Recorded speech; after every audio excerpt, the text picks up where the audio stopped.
Stage lighting is one of the primary reasons that we have to wear makeup when we are on stage. So really intense stage lighting can flatten out the face, it can change the color of the makeup that we have on, and it can kind of just overall wash somebody out and kind of like distort their features. So when we put our stage makeup on, what we are doing is we are helping to define someone's features, we're adding color back to the face, we're kind of correcting any color that may have been distorted or changed by the color of the light, and then we are highlighting areas that we want to be more prominent on the face, and we are also helping recede areas on the face through shadows. So lighting affects our makeup in a few different ways, like I was mentioning. So probably like the number one things are that it's going to flatten somebody out and that the color of the makeup could get changed. So the way that the color in our makeup reacts to the color of the light that is on it is a little bit different than when we're just working with color and pigment in color and pigment. So the color of light and the effect that it has on the color of pigment, it's kind of like a different sort of world of color theory than what we're kind of typically used to in a lot of like the fine arts classes that a lot of like designers and artists are in. And then something else that I don't think that we always think about is that not only is our makeup going to be affected by the way a stage light is, but also the color of the stage light is going to affect the color of our wigs, our hair, our facial hair, the position of the lights on stage. That can really alter the way makeup looks if it's not lit right. Like you might have the most beautiful makeup application, you might have all of the colors right, the color of light's perfect, but if they have it just directly over somebody's head, or it's like under their chin, or it's all coming out from the side, or it's too bright, it's going to undo everything that you just did. A lot of times too, it can make hair and wigs look really frizzy if the lights are not positioned correctly. So there's kind of a lot of different things that you're working with as a makeup artist. So it's really important. You know, we probably can't always expect to be able to do our makeup in the exact lighting conditions that we're going to be in on stage, but if you can at least test it out on stage, that is so important, because you don't really want to get to, you know, when it's like you're in tech, or maybe you don't even have tech and it's just straight to like dress rehearsal and there's going to be people there watching it. You don't really want to find out then that the colors that you put on somebody are not going to work at all.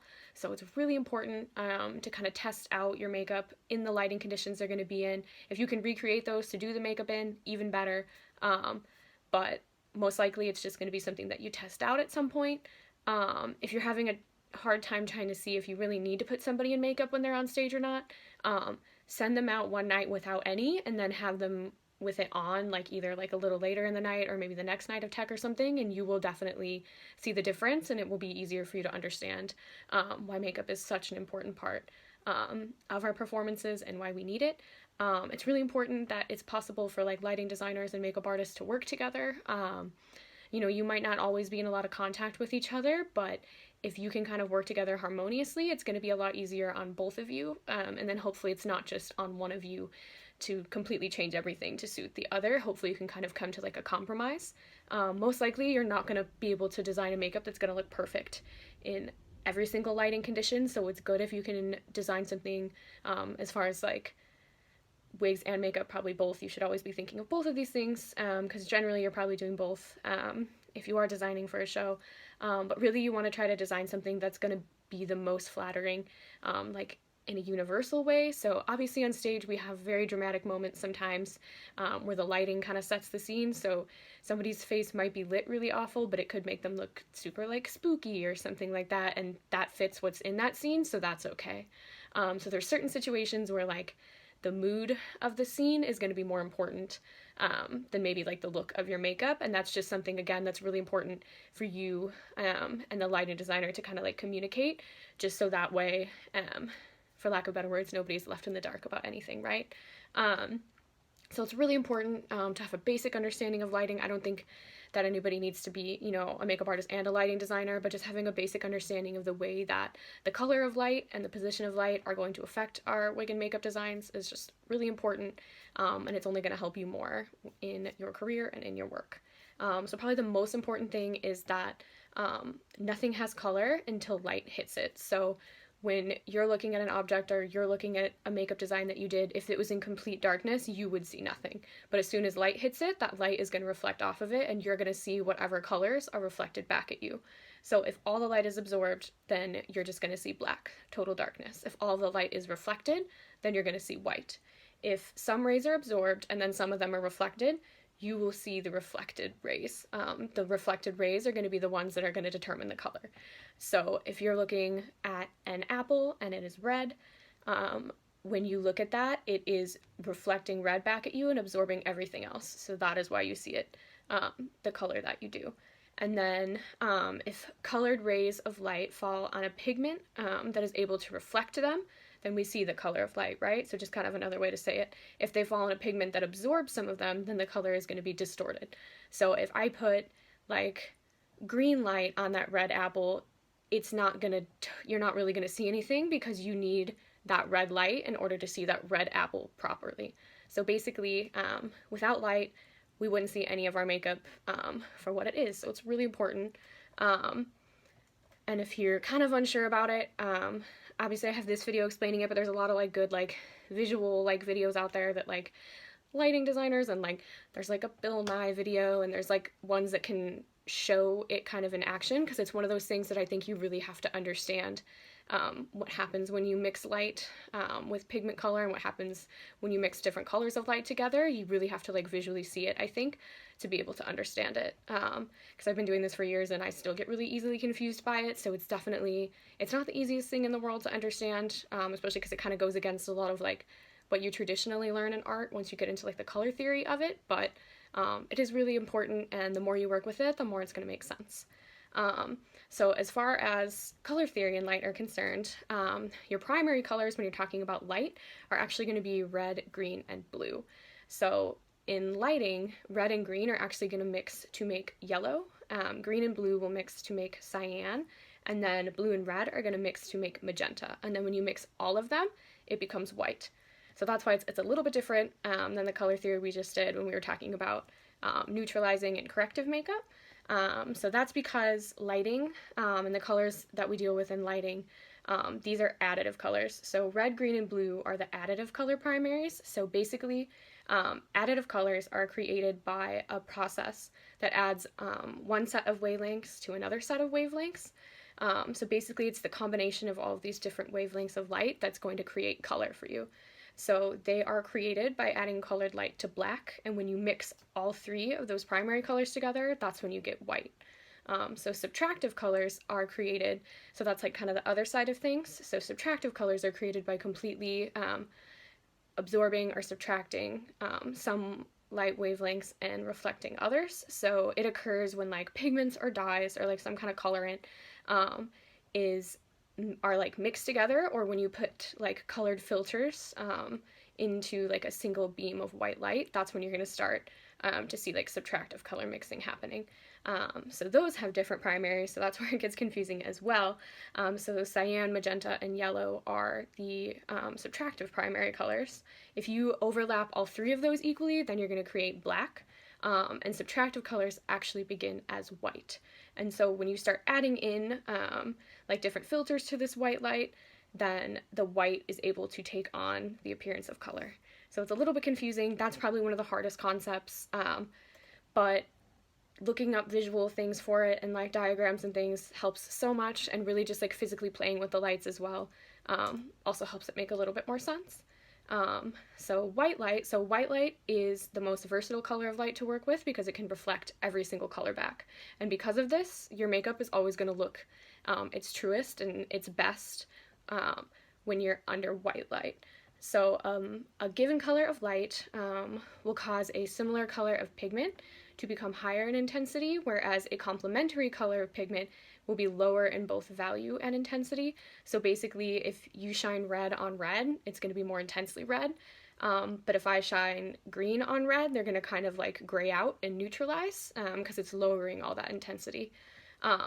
And so any color of pigment will appear gray or black if it does not contain any of the colors composing a given ray of light that falls upon it. So again, if I'm shining green on red, not really going to do much for me. It's just going to look gray or black.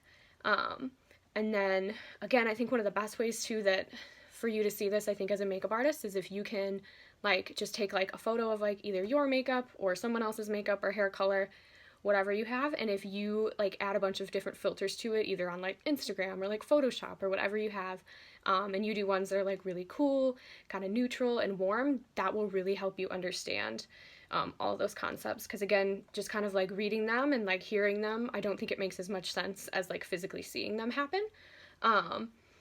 But basically, the more you kind of play around with those things, I think the clearer it's going to become. So just a little bit on like a few different shades of light that I think we typically see a lot in theater. So blue light. Blue light, I hate working in blue light. I think it is the worst light to have to do makeup and hair in. So blue light often grays out the skin and it emphasizes shadows. So it can kind of like take kind of all the color out of somebody and just make them look kind of pale and gray. It can even like darken deeper skin tones, so it's really not flattering for anyone.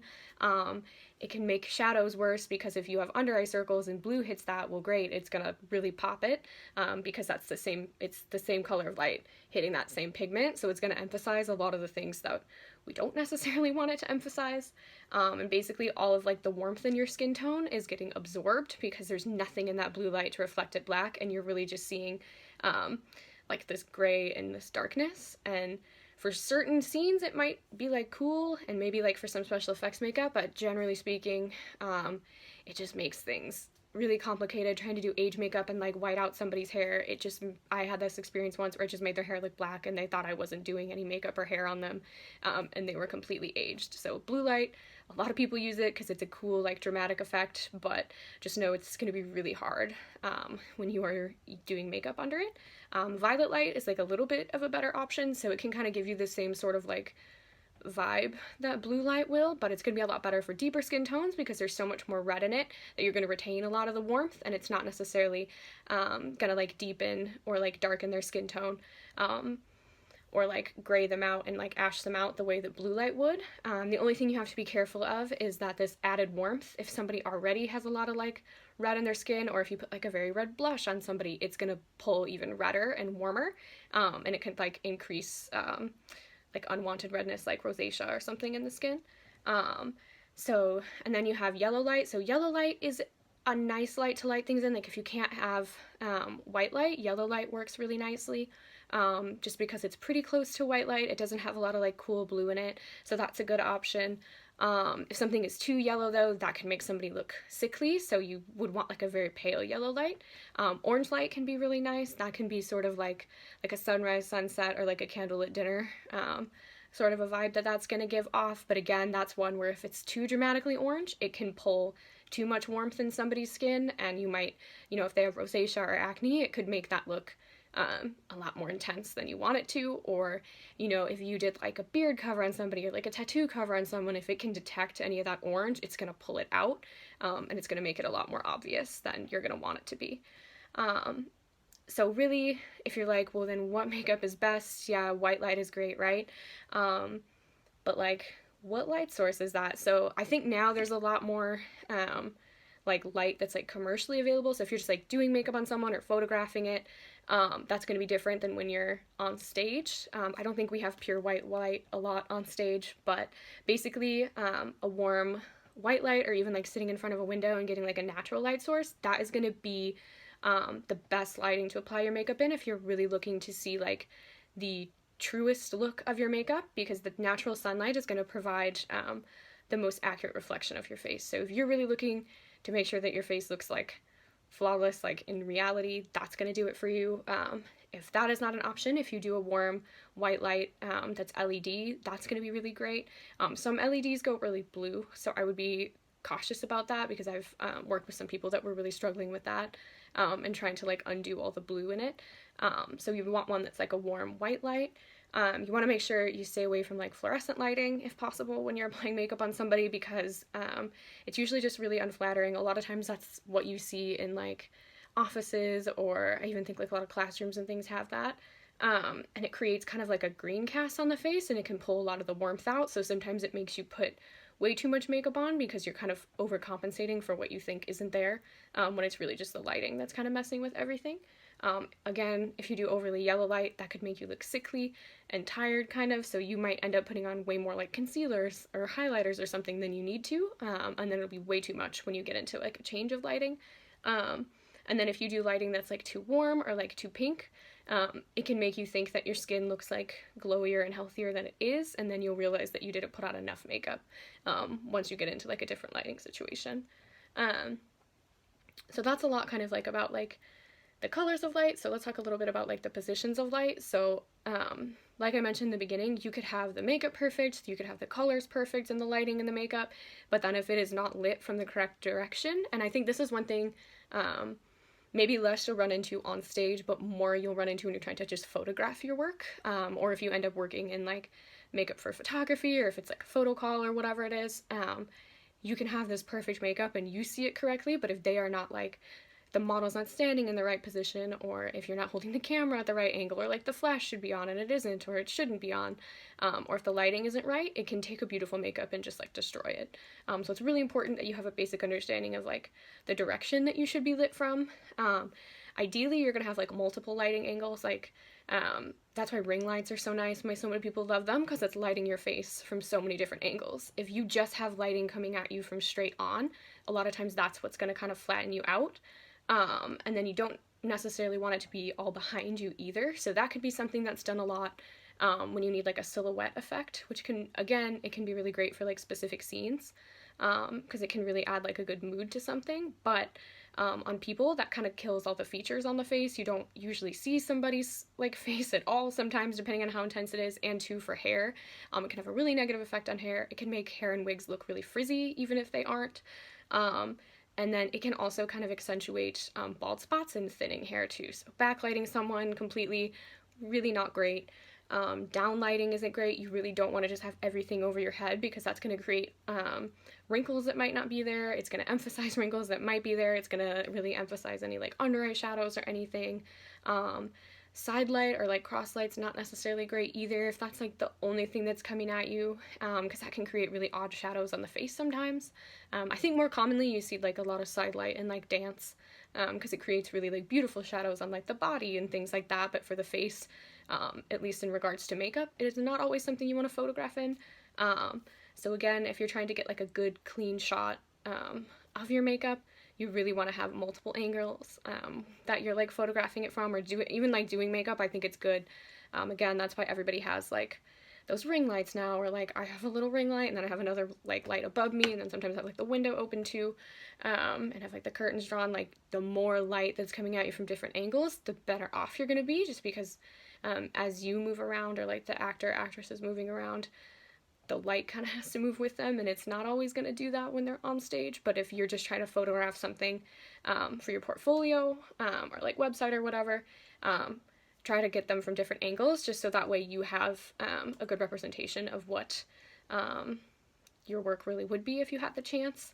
Another thing that's really important that I don't think we always think about is that lighting really matters for your special effects makeup too, particularly anybody that's going to work like in a haunted house or in any kind of like low lighting situation, which is pretty common, I think, with a lot of like effects makeup.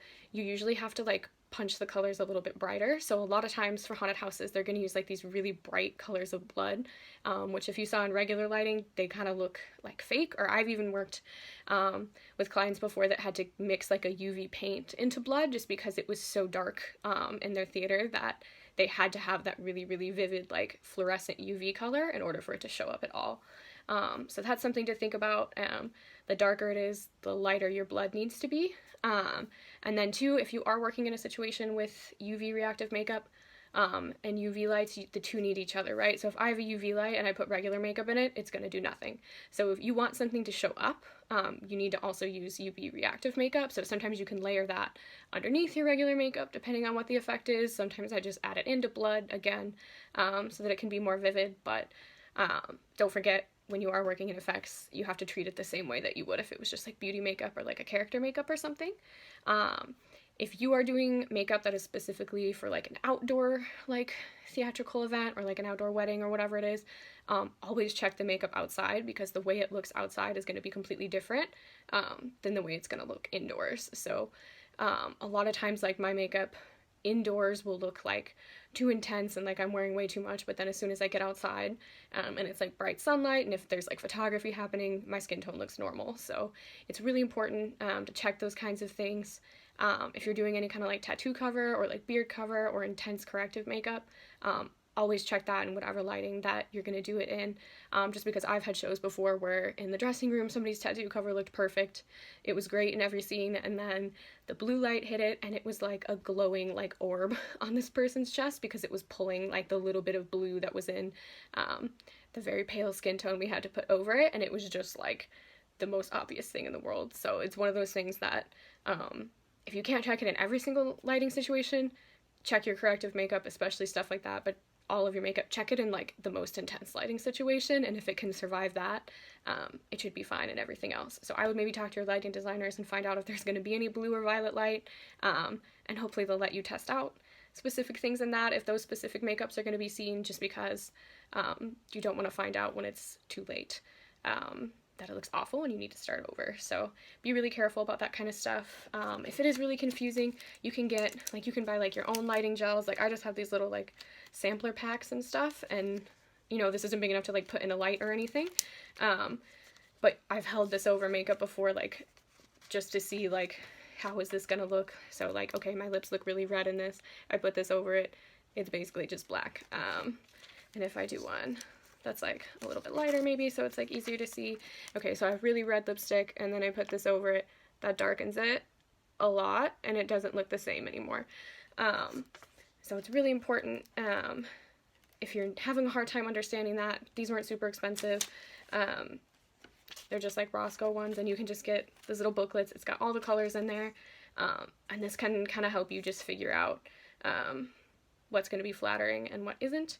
And so again, so we'll say like if I'm wearing my red lipstick and I want it to look more vibrant, okay, so that's what we look like normally. I put the red over it. Obviously this is kind of dark without a light, but it's still pretty red under there. But if I take, let's see, if we take like green to it, that's going to change it a lot. And it doesn't have like the exact same kind of red as it would, or as it did before. Especially too, like if you're using like a deeper shade, it would almost kind of like disappear because there's nothing coming through that. So obviously this isn't like the perfect lighting situation because you really need to be shining a light through this to see it, but hopefully maybe that made a little bit of sense, made things a little bit more clear. Maybe it just looked dumb. But I think these are kind of fun to play with, especially because you can like swatch colors on your hand and shine a light through it and kind of get an idea of how things look. But hopefully that gives you a little bit more insight on the relationship between stage makeup and lighting, and will help you kind of figure things out as you start designing your wigs and makeup for theater.